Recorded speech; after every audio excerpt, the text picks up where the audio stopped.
Thank you, Jose, for that very friendly introduction. So I want to, I don't want to give a big overview. I want to share an anecdote with you, and I promise I'll make a point and tell you why that anecdote is important. So some of you may have heard, quite recently we had the German Chancellor in Bangalore, so the Chancellor would be like the Indian Prime Minister. And when you prepare for those visits, you have to propose something, right? What could he see to make a very important political, economic, and also symbolic point? And the two topics that were always given as a task that we absolutely have to include is sustainability and digitalization, right? So we got to thinking what appointment, what visit could embody that. And what we proposed, there's this Indian company, some of you may know it, it's called Sun Mobility. It's a sort of all-encompassing EV solution. They are specializing in battery swapping. So say the Amazon three-wheeler that goes around 24/7, he can't wait for a long time to charge up his batteries. So this company came up with a solution where he could just swap out the battery. So they have these swapping points all over the city. I'm sure you've seen them.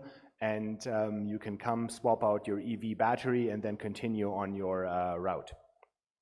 Of course, there's also a digital component to it because you have an app and you can see which station still has charged batteries, how much is the battery charged and whatnot.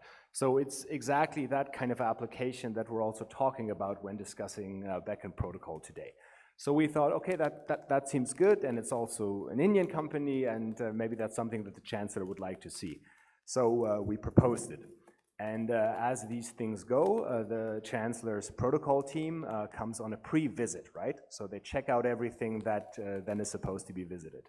And so we're walking to Sun Mobility, which are out in Whitefield, and everybody was almost electrified, right? They're like, yes, this is exactly what we need.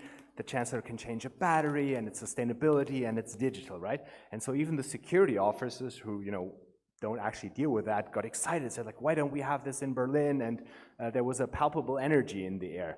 So they agreed to it right away, and so just a couple of weeks ago, the Chancellor was there. Maybe you saw it on video in the news. He changed the battery, and they took a ride in an e-rickshaw.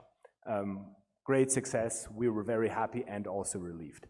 Why am I telling you this? Because I think it is symbolic for how the German perception of India has changed. Germany is interested in ingenious Indian solutions. Beacon Protocol could be one of them. The battery swapping was another. And I can't overstate how important it is for Germany to find sustainable and also technological solutions in India.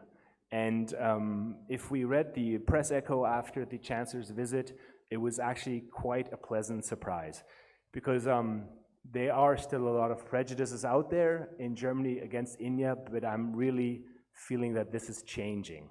And we look at India through a totally different lens, especially at Bangalore. So my plea or my call to all of you is, I don't know if Beacon will be the next big thing, if it will be as big as UPI or as big as Aadhaar. I hope it is, right? And I know later on in the year we have the G20 digital working group here in Bangalore, and I know I'll be reporting on it to my government.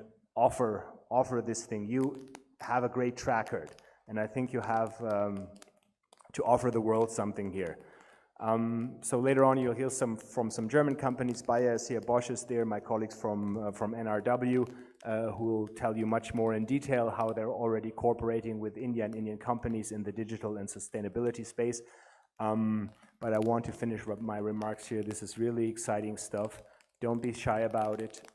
Offer it to Germany, to German companies, and I think great things are surely ahead. Thank you very much. Thank you, Friedrich, for that wonderful ending note. Great things are surely ahead. And yes, I think Beacon has another invitation to follow up and see in which way they can go and integrate to that ecosystem.